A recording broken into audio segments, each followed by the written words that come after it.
एक बार की बात है, शहर से दूर एक गांव में राजेश और रीमा सो रहे होते हैं। तभी उन्हें घर की छत पर किसी के चलने की आवाज आती है। उस आवाज से रीमा की नींद खुल जाती है। वो बहुत डर जाती है। इतनी रात गए, ये छत पर कौन है? कहीं कोई चोर तो नहीं आ गया? अजी उठिए, देखिए ना, छत पर कोई है। सुनिए, किसके चलने की आवाजें आ रही हैं। हाँ रीमा, तुम सही कहती हो, आवाज तो आ रही है। तुमने बाहर का दरवाजा बंद तो किया था ना? जी मुझे ध्यान नहीं है। हो सकता है मैं सोते वक्त दरवाजा बंद करना भूल गई हूँ। तुम डरो नहीं, मैं अभी देख कर आता हूँ। फिर राजेश दबे पांव बाहर मेन गेट को देखने के लिए जाता है। अरे, मेन गेट तो बंद है, तो फिर छत पर कौन है? अरे अरे, मर गए रे! फिर वो डर जाता है और डर के मारे वापस घर के अंदर घुस जाता है। अजी क्या हुआ? आप इतने घबराए हुए क्यों हो? अरे रीमा, मेन गेट तो बंद है, तो फिर कोई छत पर कैसे चढ़ सकता है? मुझे लगता है ये कोई चोर नहीं है, ये वही है जिसके बारे में गांव में अफवाह फैली हुई है। अजी आपका दिमाग खराब तो नहीं हो गया? शुभ शुभ बोलिए। नहीं रीमा, मैं सही कह रहा हूँ। गांव में अफवाह फैली हुई है कि एक आत्मा है जो घर की छत पर आती है और तीसरे दिन घर में रहने वालों का सर काट कर अपने साथ ले जाती है। अरे मर गए रे! तो क्या हमारी छत पर वो मनहूस आत्मा घूम रही है? हे भगवान, अब हम क्या करें? रीमा, जल्दी जाओ, सारी लाइट बंद कर दो, कहीं उसे पता ना चल जाए कि घर में कोई है।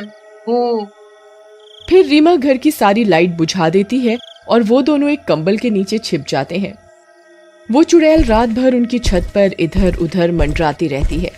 फिर सुबह होने पर राजेश गांव वालों को इस बारे में बताता है। भाई, ये घटना अब बढ़ती ही जा रही है। राजेश भाई, एक काम करो, आज रात छत पर मिट्टी डाल देना। अगर कोई छत पर आया तो उसके पैर उस पर छप जाएंगे। इससे पता चल जाएगा सच में कोई छत पर आता है या ये सिर्फ एक अफवाह है। फिर रात होने से पहले राजेश छत पर मिट्टी डाल देता है। देर रात राजेश और रीमा सो रहे होते हैं। तभी उन्हें किसी के गुर्राने की आवाज आती है। डर के मारे उनकी नींद खुल जाती है। अजी देखिए, छत से गुर्राने की आवाज आ रही है। लगता है कोई बंदर है। अजी नहीं, ये किसी बंदर की आवाज नहीं हो सकती। ये बहुत डरावनी आवाज है। अजी आज दूसरा दिन हो गया और ये मनहूस आत्मा हमारे घर की छत पर मंडरा रही है। अजी गांव वालों का मानना है कि तीसरे दिन वो सर काट कर अपने साथ ले जाती है। जी अब क्या होगा? अरे तुम रोना बंद करो, पहले पता तो चल जाए कि छत पर सच में कोई चुड़ैल है या कोई जंगली जानवर। फिर रात भर उन्हें छत पर किसी के चलने और गुर्राने की आवाज आती है। सुबह होने पर राजेश और रीमा घर की छत पर जाते हैं तो उनकी आंखें फटी की फटी रह जाती हैं। वहां मिट्टी पर बड़े बड़े कदमों के निशान होते हैं और वो उल्टे होते हैं। अरे मर गए रे, ये तो उल्टे पैरों के निशान हैं। इसका मतलब चुड़ैल की अफवाह नहीं, सच है। मुझे अभी गांव वालों को इसके बारे में बताना होगा। फिर राजेश भागता हुआ जाता है और कुछ गांव वालों को अपने साथ लेकर आता है। वे सब गांव वाले उन उल्टे पैरों के निशान देखकर डर जाते हैं। ए भगवान, ये तो उल्टे पैरों के निशान हैं भाई। गांव के ऊपर सच में चुड़ैल का साया पड़ गया है। अगर की अफवाह सच है तो इसका मतलब आज तीसरा दिन है और वो चुड़ैल तीसरे दिन उस घर में रह रहे लोगों के सिर काटकर अपने साथ ले जाती है।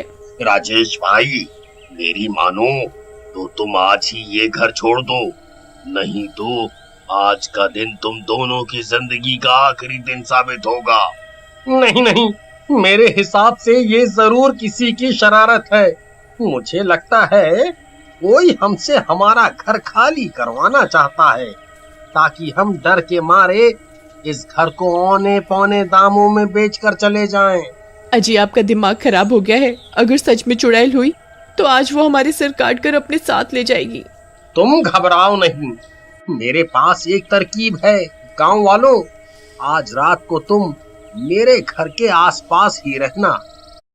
फिर रात होने पर वे दोनों सो रहे होते हैं। तभी आधी रात होने पर उनकी छत पर कोई दस्तक देता है। कदमों की आवाज से उन दोनों की नींद खुल जाती है। अजी मर गए, आज तीसरा दिन है, आज हम नहीं बचेंगे जी। आज वो हमारी गर्दन काट कर अपने साथ लेकर ही जाएगी। गांव वालों ने कहा भी था घर खाली कर दो, लेकिन आपने उनकी एक न सुनी। लो आ गई चुड़ैल, अब क्या करोगे? तभी उस चुड़ैल के कदमों की आवाज तेज हो जाती है। अजी लगता है कोई सीढ़ियां उतर रहा है। ये आवाज सीढ़ियों की तरफ से आ रही है। कुछ कीजिए ना, क्या है आपकी तरकीब? अजी रुको रुको, रोना बंद करो, आवाज मत करो, नहीं तो उसे पता चल जाएगा कि हम यहाँ हैं। फिर राजेश दूसरे कमरे में जाता है और वहां से 2 पुतले उठाकर लाता है और उन्हें बेड पर लिटा देता है और उनके ऊपर चादर डाल देता है और सारी लाइट बंद कर देता है। चलो रीमा, अब हमें छुपना होगा, चलो जल्दी करो। फिर वे दोनों उसी बेड के नीचे छिप जाते हैं। तभी दरवाजे पर दस्तक होती है।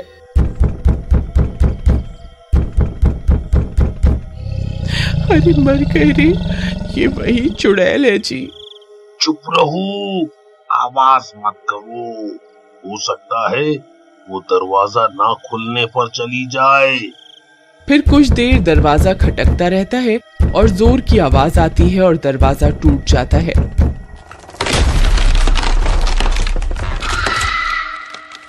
वो चुड़ैल अंदर आ जाती है। वे दोनों बेड के नीचे छिपे रहते हैं। तभी उन्हें चुड़ैल के पैर दिखाई देते हैं। वो उल्टे होते हैं। ये देखकर उन दोनों की सांस अटक जाती है। हे भगवान, अब हमारा क्या होगा? अरे मर गए रे। फिर वो चुड़ैल खंजर से बेड पर सो रहे लोगों पर हमला कर देती है और उन पुतलों की गर्दन काट देती है और पास में जाकर बैठ जाती है और उन्हें खाने लगती है।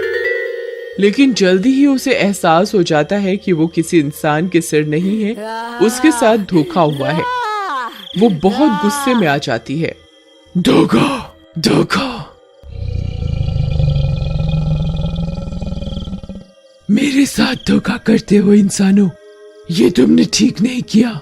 मैं तुम्हारी खुशबू सूंघ सकती हूँ, मुझे पता है तुम यहीं कहीं हो। आई मम्मी, अब हम नहीं बचेंगे। अरे मर गए रे, अब क्या करें रीमा?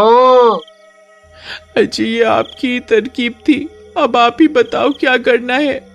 अब तो एक ही तरकीब है। जल्दी बताइए क्या। भागो, जितनी जोर से भाग सकते हो भागो। इतना बोलकर राजेश वहां से भाग जाता है। तभी उस चुड़ैल की नजर उन पर पड़ती है। अरे नास मिटे, रुक जा, मुझे यहाँ अकेला छोड़कर कहाँ भाग रहा है। फिर रीमा भी उसके पीछे पीछे घर से निकलकर भाग जाती है और वो लोग घर का मेन दरवाजा बाहर से बंद कर देते हैं। अरे गांव वालों, जल्दी आओ, हमें तुम्हारी जरूरत है। तभी सब गांव वाले भी हाथों में मशाल लेकर वहां पहुंच जाते हैं। चुड़ैल खिड़की से सब कुछ देख रही होती है। भाई, चुड़ैल घर के अंदर ही है, हमें कुछ करना होगा। अगर वो बाहर आ गई तो अनर्थ हो जाएगा। खिड़की पर चुड़ैल को देखकर सबकी आंखें फटी की फटी रह जाती हैं। तभी वो चुड़ैल खिड़की पर लगी लोहे की रॉड को तोड़ने लगती है। भाई, इस चुड़ैल को रोकने का एक ही रास्ता है, हमें इस घर को आग के हवाले करना होगा, नहीं तो ये चुड़ैल किसी भी वक्त खिड़की तोड़कर बाहर आ जाएगी।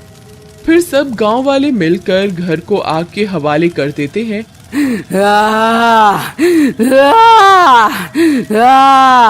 और वो चुड़ैल भी घर के साथ साथ जलकर राख हो जाती है। हम तो बेघर हो गए।